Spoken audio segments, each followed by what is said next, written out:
Welcome and hello, everybody. Hi. This is another episode of the Gift of Gab, and I'm so glad you guys were able to join us again. Like and subscribe this video to make sure that you guys stay up to date with all the newest content that I'll be posting. Today is a super special episode. Yes, it is our second episode, but I think it's just a little bit more special because of my guest. If Her twin. There's absolutely no resemblance at all.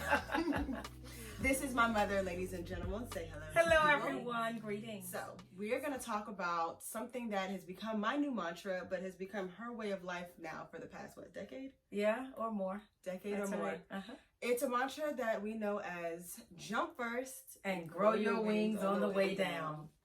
That is our new way of life, and we're going to talk about how we got there, what that means, and why we share that message now with everyone that we meet. Yeah, right? Absolutely. So tell the people, Mother, her name is Dr. Shirley Davis, so I may refer inadvertently, but for the sake of the conversation, we're going to try and just keep it casual because she's always professional, so you guys are seeing her in rare form. So, jump first and grow your wings on the way down. Mm-hmm. You tell them what that means to you, and then I'll tell them what it means to me, and then we'll start from the beginning. I originally was with my mentor, who is also an international world-renowned motivational speaker, Mr. Les Brown. And I spoke with him for 5 years, traveled all around the world. But one of the things that he did was push me, which is what a good mentor does. They push you, they challenge you, they coach you, they guide you, but they also help you get out of your own way.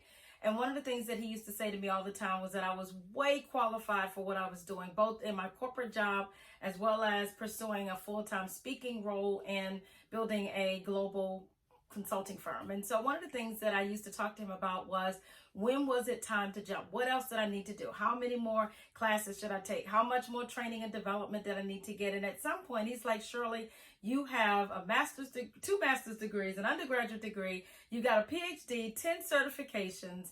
I think you need to go ahead and jump. So it basically is about taking risk and being willing to truly believe in yourself, remove those obstacles that continue to paralyze you from doing the things that you dream of doing, the things that you want to do, but the thing that gets in the way is you.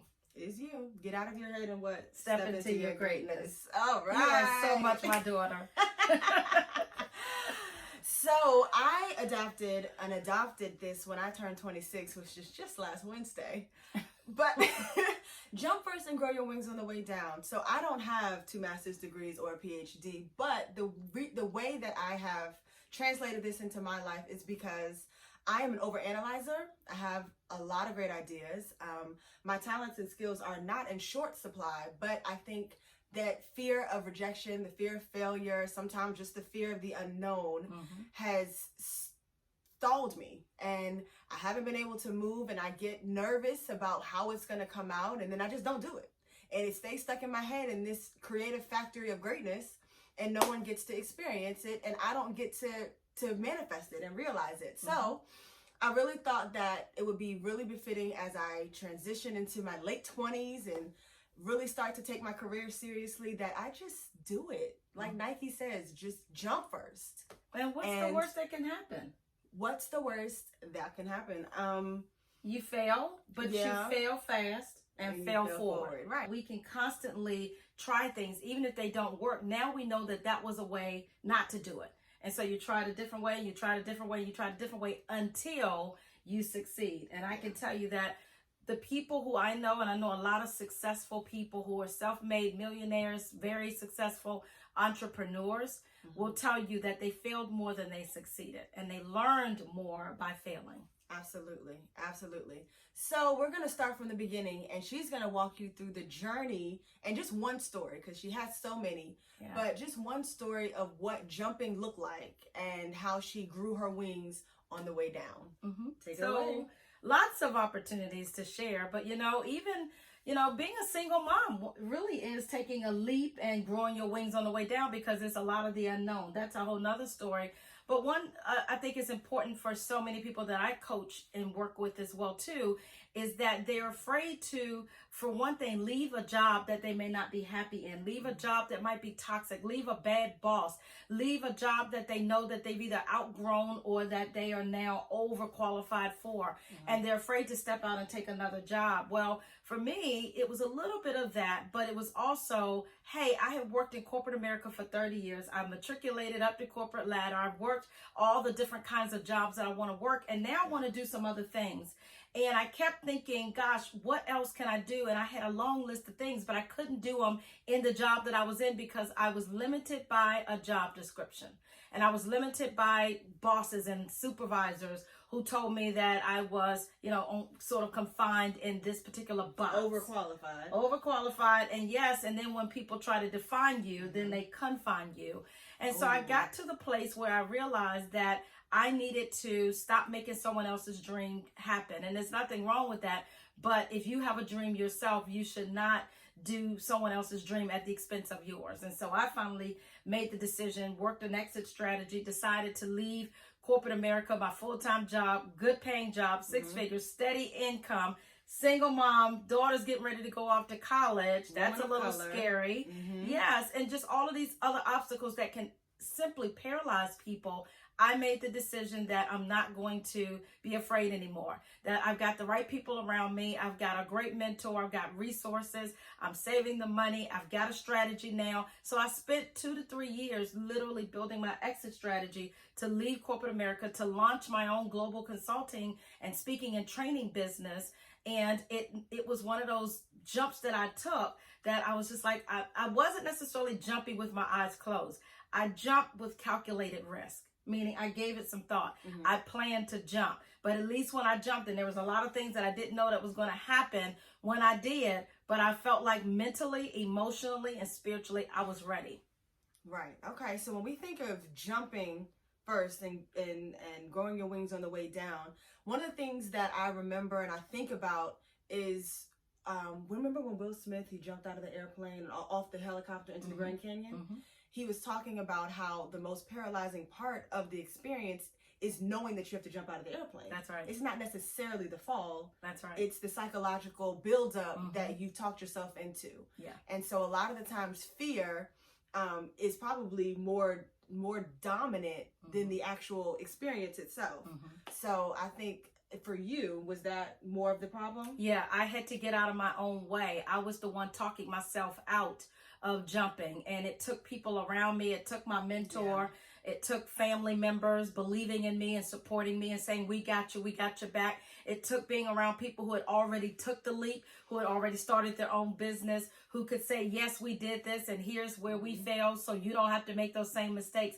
And it took time for me to just literally build up my confidence, build up my faith, and build up my capital. But at the same time, it helped me to then realize that the fear was in here, right? That I was really the one that was the enemy. Oh, wow. She's full of alliteration. So. You try to make things snappy so people can remember those things, right? And enemy, and sometimes we can be our worst enemy because we can talk ourselves out of our dreams. We can talk ourselves out of our purpose, and we can talk ourselves out of the things that we should be doing, the things that we're called and designed to do. Absolutely. So for me, one of my examples of how I jumped first and grew my wings on the way down, I have a few. I'm only 26, but I have just a few. I kind of did the same thing she did. I decided to move to a state where I knew no one, where I had never lived, and I came out here for undergrad and to a school I had never visited. And I didn't know what that next chapter of that journey would look like. So I graduated high school with honors. And I'm from Maryland, so let me preface all of this and say I'm from up north. So moving down south is not only a culture shock, but it's an entire environmental change. So I moved down here by myself. She was still up north. And I was bright-eyed and bushy-tailed, had all the hope in the world that this was just going to be a new chapter for me. And it absolutely was. But I was also a little naive to think that it would come with no struggle. So me jumping first was more so of an uncalculated risk because I hadn't yet learned that there are certain things you have to put in place foundationally in order to just be successful. It doesn't just happen because you jumped. And so when you hear that phrase, jump first and grow your wings on the way down, it is speaking about a calculated risk because you've worked an exit strategy or an entry strategy, or you've begun to think, plan, and prepare for that jump. So that way, alliterations too. You know, You got alliterations too. they may be hereditary. I love it. When you sit in too many keynotes, they just The power of influence and having a coach for a mom. Absolutely. But no, you have to think, plan, and prepare before you jump off that cliff, because if you don't have wings, you're gonna fall. That's right. So, you know, making sure that if you have a passion or you have a purpose and you have something you really, really, really want to do, let's put some pen to paper. What does the Bible say? Write the vision, make it plain. Have some mentors, people to help you along the way, people who have already trailblazed that road before, who can help guide you. They call that iron sharpening iron. So get around people who are strong, people who have faith in you, people who are positive with positive energy, people who have some experience. And successes behind their back, and people who will not be intimidated and threatened by your success or your big goal. Absolutely. Absolutely. So who were, I'll say, your top 3 people that you surrounded yourself to help you jump off the cliff and ensure that you had those wings?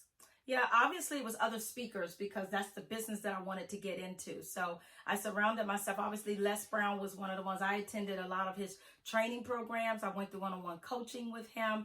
I went to Lisa Nichols' workshop. I saw Tony Robbins. I viewed a bunch of videos. I've read a lot of books, and not just on speaking, but also on how to run a business. It's sometimes like a chef. When a chef says, hey, I'm a great, great cook, and I want to go start a restaurant. Well, that takes a whole lot more than just being able to cook. Absolutely. You've got to be able to run your business. You need to understand operations. You need to understand exactly how to lead people, how to work with other people. And sometimes when people don't show up, how do you manage through all of that? So I had to also get some learning and experience in how to run a business. And even though I had business sense because I had been in corporate America most of my career, it's very different when you're an entrepreneur now versus working in a company helping someone else's dream come true. So those are the things that I did. And of course, you know, my biggest supporters were always my parents and my brothers, and Tori at the time too. Even though she was young, she still was always a cheerleader. And she, you know, Tori will tell you too that I never stopped living my dreams because she was born. I actually fit her into my life, and I did not live vicariously through her. I fit her into where I was, and when the time came for her to find her way, she could do that, and I support her in everything that she does. Absolutely. We were just talking about in Mother's Day in our last episode about finding that balance of your identity once your child is here. And I don't know if there was mommy guilt or, you know, I'm not here, but how do I go back to holding on to my identity, my passions, who I am, who I was, and who I want to be now that my child's involved? Was there any of that? Because this happened while I was growing and becoming a woman and a little girl, and I was involved in a lot, and you never missed it. So how did you juggle that? I did have a support network, which was great, right? So remember, I moved from Oklahoma, where you were born, to Richmond for a job transfer. I had a lot of job transfers and relocations. But everywhere I would go, I would always find a really good resource. And part of that was making sure that she had a really good support network. She was in a great private school that had really good mentors and teachers that I could trust and that I knew was going to help steer her in the same direction I was. And then ultimately, I ended up mostly relocating back to the DMV, the District of Columbia, Maryland, and Virginia.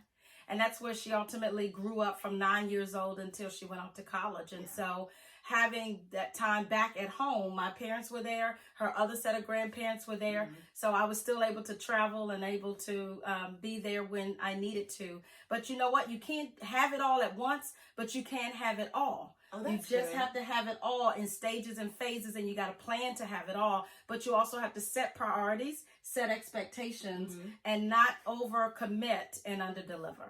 Yeah. Overcommit and under. Yes. That sounds like a title of a book. Okay, so our final question before we wrap up this segment. What is the next cliff that you plan to jump off? I'm really excited to announce that I am just now Are you going to announce As of last week, you did hear this announcement, but I'm really thrilled and excited to be publishing another book by actually a major publishing company who sought me out for nearly 2 years. They pursued me, wooed me, and they kept asking me to write a book for them. And I kept saying, you got to convince me, because I've already written 3 books and they've done very, very well. And I'm not sure that I need to have you publish them when I can self-publish and all of that. So we went through a couple of iterations and conversations, and I just felt like, you know what? This is a time where I'll try this opportunity, do something different, and work with a professional publishing company who has more than 50 distributions that it can go all over the world in different bookstores around the country, and something that I couldn't do. A bigger stage, a bigger platform. Absolutely. And they could do something I couldn't do for myself. Right. So that's one of the reasons that I decided to go ahead and do that. And I'm really excited about the book, and we're already starting to strategize about its contents as well as its release early next year. Congratulations. Okay.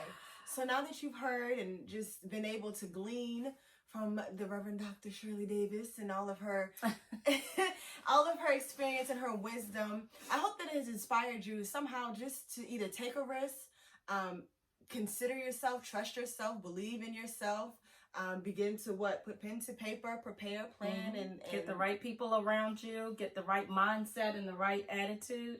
And just believe in yourself enough that you are worth investing in, and don't continue to procrastinate. Don't continue to get into analysis paralysis and overthink things. Yes. And do not get to a place where you wake up one day and you have a bunch of regrets. Oh, and here's a really good one that we want to leave you with, because this is why it is important to jump first and grow your wings on the way down. How many people? Most people die at age 30. Yes, but are not buried until age 85. And what does that mean for the people? It means that people will let their dreams die. They'll let their beliefs and their passions die, and they will literally just be walking around existing until they are actually buried. Yeah, looking for meaning and significance and never really finding it. And by the time you look up, years have gone by, and we never get that time back. No. And then you look up one day and you're either too old, or you're out of money, or you just feel like you're out of options and you can't do it. And so I say, do it now. Do it while you're in your young adult years. Do it while you still can, so that because tomorrow's not promised, right? And we never know when that time comes. And so make the most of every moment, maximize the time that you have, and don't wake up one day and wish that you had and have this woulda, coulda, shoulda mentality. Absolutely. You guys need to live full and die empty. Okay? Thank you guys for joining us for this episode of The Gift of Gab. We hope that it was a gift, and we can't wait to see you for our next episode. This life can make me so